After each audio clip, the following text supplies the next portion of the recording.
విన్నారా సౌండ్? ఎంత చండాలంగా ఉంది కదా. తమిళనాడు మొత్తం బస్సులు ఇదే సౌండ్.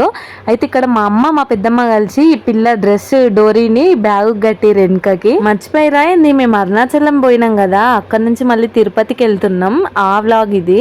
ఈ పిల్ల అన్ని కొంట శాతాలు చేసేది కోతిలాగా. అందుకనే మా అమ్మ మా పెద్దమ్మ కలిసి ఈ పని అయితే చేసిరు సతాయించుదామని. ఈమె చూసుకోకుండా ఎందుకో లేచింది. ఇంకా లేవనిస్తుందా డోరీ, నయ్యం ఇంకా తెగిపోలేదు. తిరుపతిలో మిడ్ నైట్ దిగి శ్రీనివాసంలోకి వెళ్ళి ఫ్రెష్ అప్ అయినాక, అంటే నెక్స్ట్ డే ఫ్రెష్ అప్ అయినాక ఒక అన్నని మాట్లాడుకున్నాం. ఎట్లా అంటే తిరుపతిలో ఉన్న అన్ని టెంపుల్స్ చూపియాలి, శ్రీకాళహస్తి కూడా తీసుకోవాలని చెప్పి ఫస్ట్ టెంపుల్ అయితే వచ్చింది. ఫస్ట్ టెంపుల్ అయితే రాధా శ్యామ్ సుందర మందిరం, చాలా బాగుంది. ఇక్కడ ఇస్కాన్ కూడా మీకు తెలిసే ఉంటుంది. ఇది మినీ ఇస్కాన్ అని చెప్పొచ్చు. సేమ్ ట్రస్ట్ వాళ్ళైతే మినీగా ఇక్కడ ప్లాన్ చేసిర్రు. బాగుంది, పీస్ఫుల్గా ఉంటుంది.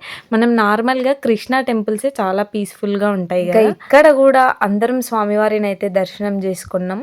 దర్శనం చేసుకున్న తర్వాత ఇంకో టెంపుల్స్, అట్లా 10 టెంపుల్స్ ఉంటాయంట. ఎన్ని వీలైతే అన్ని చూద్దామని అయితే డిసైడ్ అయ్యి బయలుదేరి. మీకు ఒకటి తెలుసా, ఇక్కడ కెమెరానే అలవాట్లేదు, అయినా కూడా మేము వీడియోస్ తీసుకుంటున్నాం. తప్పే, బట్ తప్పదు మీకు చూపించడానికి. అక్కడ చూడండి ఆర్ట్ ఎంత బాగుందో. స్వామివారు అంటే కృష్ణుడు గోపిక కాళ్ళు పట్టుకున్నది ఆర్ట్ నాకైతే చాలా నచ్చింది. దేవుడే తన భార్య కాళ్ళు పట్టుకున్నప్పుడు మనుషులు ఎంత అనిపించింది. ఇక్కడ చూపిస్తున్న స్వామివారే ట్రస్ట్ని స్థాపించిన వాళ్ళు అన్నట్టు. అయితే నెక్స్ట్ టెంపుల్కి వెళ్ళిపోదాం. ఏం టెంపుల్లో చూద్దాం. ఎండలో కాళ్ళు మస్తు కాలుతున్నాయి. ఇది కపిలేశ్వర స్వామి టెంపుల్. ఈ టెంపుల్ మనం కొండ దిగే రూట్ లో ఉంటది. ఎప్పుడు చూస్తుండే కానీ పెద్దగా పట్టించుకోకపోతుండే. నిజంగా చూడవలసిన ప్లేస్ ఇది. చాలా అంటే చాలా బాగుంది. ఆంజనేయ స్వామి వారు, శివ పార్వతులు, లక్ష్మీ నరసింహస్వామి, ఇట్లా చాలా, వెంకటేశ్వర స్వామి, ఒక 5-6 దేవతామూర్తులు ఇక్కడ ఉన్నారు. కపిల తీర్థం అంటే ఇదే అన్నట్టు. లక్ష్మీ నరసింహస్వామి దేవాలయం అని కూడా మీకు బోర్డు కనిపిస్తుంది. మేము ఎన్నిసార్లు పోయినా మెయిన్ గ్రిడ్సే చూసుకుంటాం. అవి ఏంటంటే అలవేలు మంగపట్నం, గోవిందరాజులు, ఇవి 2 అయితే చాలా కంపల్సరీగా దర్శనం చేసుకుంటాం. ఇవైతే చూడలే. నిజంగా చూడాల్సిన ప్లేస్. వ్యూ పాయింట్లో అయితే ఇంకా సూపర్, అసలు చెప్పాల్సిన అవసరం లేదు. ఇక్కడైతే అందరు కాళ్ళు కడుక్కుంటున్నారు. లోతుందని చెప్పి ఇట్లా వేసినట్టున్నారు గ్రిడ్స్. ఈసారి మీరు ఎప్పుడైనా తిరుపతికి ప్లాన్ చేస్తే ఖచ్చితంగా ఈ టెంపుల్ని అందులో పెట్టుకోండి. మనకి తిరుపతిలో ఫుడ్కి నీళ్ళకి ఏ లోటు ఉండదు. ఇక్కడ కపిలేశ్వర స్వామి దగ్గర కూడా మంచి సాంబార్ రైస్, పెరగన్నం పెట్టరు. కడుపు నిండా తిని ఇప్పుడైతే ఇస్కాన్ టెంపుల్కి వచ్చినాం. మెయిన్ ఇస్కాన్ టెంపుల్ ఇదే. ఇది అలిపిరి రూట్లో ఉంటుంది. నేనైతే మావోడు చిన్న ఉన్నప్పుడు, అంటే వాడి వెంట్రుకలు తీసినప్పుడు వెళ్ళినా, అంటే మళ్ళీ ఇప్పుడు వెళ్ళినా. ఈ టెంపుల్లోనే కమర్షియల్ బిజినెస్లు కూడా నడుస్తాయి అన్నట్టు. ఇంకా చూడండి, కెమెరా అయితే అలో లేదు. నేను వాళ్ళు చూడనంత వరకు చూపించడానికి ట్రై చేస్తాను. ఇంకా దర్శనం చేసుకుని బయటికి వస్తుంటే ఇంకా ఇట్లా డివోషనల్ షర్ట్స్, బుక్స్, ప్రతి ఒక్క బుక్ దొరికేటట్టుంది. ఇంకా స్వీట్లు, మనకు కావాల్సిన మాలలు, ఇప్పుడు కరుంగలి మాల అని అవి ఇవి అని వేసుకుంటారు కదా, పంచరత్నాల మాల, అట్లా అన్నీ, వైదేహి మాలలు, ఇవన్నీ దొరుకుతాయి ఇక్కడ. ఫారినర్స్ కూడా వచ్చినారు. ఫారినర్స్ చూడండి మంచిగా లంగా ఓని వేసుకొని చూడ చక్కగా ఇట్లా బొమ్మలాగా వచ్చింది. నాకు మంచిగా అనిపించింది, అందుకే వీడియో తీసినాను. కొంచెం నేను చూస్తుంటే నాకు నమస్కారం పెడుతుంది. ఆమెకి ఏమైందో అర్థం కాక ఏంది ఇది అసలు అని చెప్పి అడుగుతుంది. ఇంకా ఈడ మేము ప్రసాదం తినేదైతే కోదండరామస్వామి టెంపుల్ అయితే అబ్బా ఏమన్నా ఉందా అసలు. నిజంగా చాలా అంటే చాలా బాగుంది. ఇన్నిసార్లు వచ్చి ఇవన్నీ ఎట్లా మిస్ అయినానో నాకే అర్థమైతలేదు. ఇక్కడ ప్రసాదాలు అయితే తిన్న తర్వాత నేను ఇప్పుడు మీకు టెంపుల్ అంతా చూపిస్తా. ఈమెయితే ఏడ ప్రసాదమే ఇడిచిపెడతలేదు, ఫుల్ఫిల్ చేసేస్తుంది మొత్తం. చాలా పీస్ఫుల్గా. ఇది అంటే ఇంకా ఆటో రూట్స్ వాళ్ళకే తెలుస్తుంది కావచ్చు, ఎందుకంటే కొంచెం లోపల సైడ్ ఉన్నాయి. టెంపుల్ చూడండి ఎంత బాగుందో, నాకైతే ఫుల్ నచ్చింది. ఇంకా తర్వాత వేరే టెంపుల్కి వెళ్దామని బయలుదేరితే అండాలంటే అయితే ఎప్పుడు వండుకుంటుంది. పాపం చాలా అలసిపోతుంది మాతో తిరిగి. ఇంకా సో మేము కూడా వీడియో తీస్తున్నాం సరదాగా అంతే. ఇంకా ఇప్పుడు మేము వచ్చిన టెంపుల్ పేరు అయితే అగస్తేశ్వర స్వామివారి ఆలయం అంట. టెంపుల్ కూడా బాగుంది, ఎక్కువ రష్ ఏం లేరు. ఇక్కడ ఒక వెరైటీగా ఉంది స్వామివారు. ఎట్లా అంటే నేను చూపిస్తా, ఇప్పుడు నేను క్యాప్చర్ చేసిన. ఇది కూడా తిరుపతి సిటీకి కొంచెం దూరంలోనే ఉంది, చూసిరు కదా బోర్డు కూడా. ఇక్కడ దేవుడైతే లింగంలో మళ్ళీ ఒక విగ్రహం లాగా ఉంది. నాకు కొంచెం వెరైటీ అనిపించింది. స్టోరీ ఏం తెలియదు కాబట్టి మీకు నేను ఏం చెప్పలేక. ఇంకా నెక్స్ట్ వేరే టెంపుల్ వెళ్ళినాం. అసలు ఇదండి నిజంగా చెప్తున్నా, అస్సలు మిస్ కాకండి. ప్రతి ఒక్కరు చూడాల్సిన టెంపుల్. ఇన్ని రోజులు ఎందుకు మిస్ చేసుకున్నానా అని బాధపడినా. ఎక్కడమైతే కొంచెం కష్టమే, కొన్ని స్టెప్స్ ఉంటాయి, కొంచెం స్లోప్ లాగా రోడ్ ఉంటుంది. ఇంకా ఎండాకాలం వస్తే ఇంకా చాలా కష్టం ఎక్కుడు. అయినా కూడా రిస్క్ పడి ఎక్కాల్సిందే. నాకు ఈ లొకేషన్ చూసే మురుడేశ్వర్ గుర్తొచ్చింది. అట్లుంది. ఈ టెంపుల్ ఎవరిదో తెలుసా? వకులామాతది. వకులామాత వెంకటేశ్వర స్వామికి ఎంత ఇంపార్టెంటో మనకు తెలుసు కదా.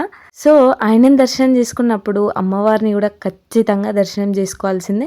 కాకపోతే చాలా మందికి తెలియదు, అందుకే నేను చెప్తున్నా. మనకి తిరుపతి గర్భగుడిలో విమాన వెంకటేశ్వర స్వామి ఎట్లుంటారో సేమ్ ఈడ కూడా విమాన వకులామాత ఉంది.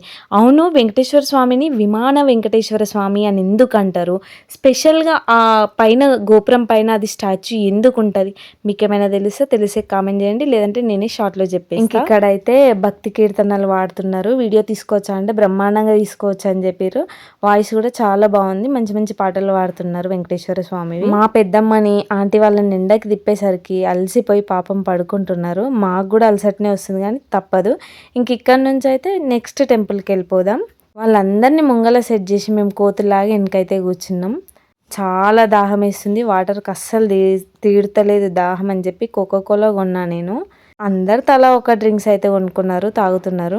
నెక్స్ట్ వచ్చేసి కాళహస్తికి అయితే వచ్చినాం. కాళహస్తికి వచ్చేసరికి ఒక 3 అట్లా అయింది టైము. ఇంకా ఏమైనా షాపింగ్ చేసే వాళ్ళకి కూడా ఇక్కడ ఛాన్స్ ఉండే, కాకపోతే మేమైతే ఏం చేయలేదు. జస్ట్ ఫ్రెష్ అప్ అయ్యి మళ్ళీ స్టార్ట్ అయినాం. దర్శనానికి వెళ్ళాలి కదా, లోపల ఎంత టైం పడుతుందో తెలియదు. ఇక్కడ కూడా ఫోన్స్ అసలు అలో లేదు. అలా ఉన్నా మనం జేబులో పెట్టుకోవాల్సిందే. ఒక గైడ్గా వచ్చి వీళ్ళకి చూపిస్తున్నందుకు నాకైతే చాలా హ్యాపీగా ఉంది. అంటే వీళ్ళు ఒకరు రాక ఒక 5-6 ఇయర్స్, ఒకటి 16 ఇయర్స్ ఒకరు కూడా అయ్యిందంట.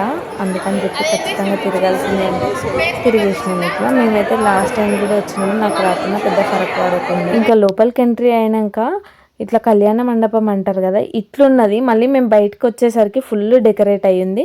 ఎందుకంటే చంద్రగ్రహణం బిఫోర్ డే మేము ఇట్లా ఇవన్నీ తిరిగినాం. ఇక చూడండి, మేము దర్శనం చేసుకొని వచ్చేంత వరకు ఇట్లా మొత్తం సెట్ చేసిర్రు.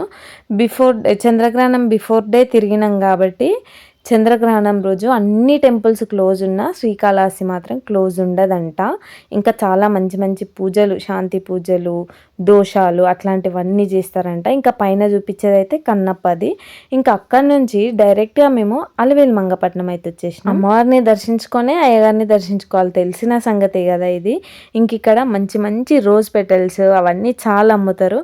మనం ఇష్టంతో తీసుకోపోతే అక్కడ పక్కన పడేస్తారు. అయినా కూడా తీసుకుంటాం, ఎందుకంటే వీళ్ళకి కూడా బిజినెస్ నడవాలి కదా. ఇవి 50కి 2 ఏమో అట్లా ఇస్తారు. రేపైతే మార్నింగ్ నుంచి ఇంకా బంద్ టెంపుల్స్. రేపు అంటే March 3rd రోజు నేను చెప్పే సంగతి. సెకండ్ డే మేము ఇవన్నీ తిరిగినాం. ఇక్కడ మా వాళ్ళు అయితే ఏమో బేరాలు వేసుకుంటున్నారు, ఏదో చైన్స్ అవి కొన్నారు. నెక్స్ట్ అక్కడ నుంచి గోవిందరాజుల టెంపుల్కి అయితే వచ్చినాం. హరీబెరీ అయిపోయింది, ఎందుకంటే ఆల్రెడీ టైము 8 అట్లా అవుతుంది. ఇంకా గుడులన్నీ క్లోజ్ చేస్తారు కదా, ఆ టైంలో దర్శనం అవుతుందా కాదా అని టెన్షన్తోనైతే వచ్చేసి ఇన్ని దర్శనాలు బ్రహ్మాండంగా అనుకున్న దానికన్నా మంచిగా అయిపోయినాయి. తిరుపతితో సహా ఈ అన్ననే మాకు దగ్గరుండి అన్ని టెంపుల్స్ చూపించింది. ఈచ్ వన్ 583 రూపీస్ మాత్రమే ఛార్జ్ చేసి ఫుడ్కు దేనికి లోటు లేకుండా అన్ని టెంపుల్స్ దగ్గరుండి చూపించిండు. ఇంకో టెంపుల్ నేను చూపించడం మర్చిపోయినా, మా టీటీడీ వాళ్ళ ప్రత్యక్ష ప్రసారంలో స్వామివారిని ఇస్తారు కదా, ఆ టెంపుల్ కూడా చూసినాం. కాకపోతే కెమెరాలు అస్సలు అలో లేదు. ఇంకా రూమ్కి వచ్చేసినాక వీళ్ళు అయితే కోతులు బట్టలు ఆరేసిన మా అమ్మ వాళ్ళు అవన్నీ ఎత్తుకోయినాయి. కామెడీగా ఉంటుందని ఈ క్లిప్ కూడా షూట్ చేసిన. వీళ్ళు కట్టెలతో ఇంకా దేవులాడుతారు అన్నట్టు, ఏడవడ్డాయి అని చెప్పి.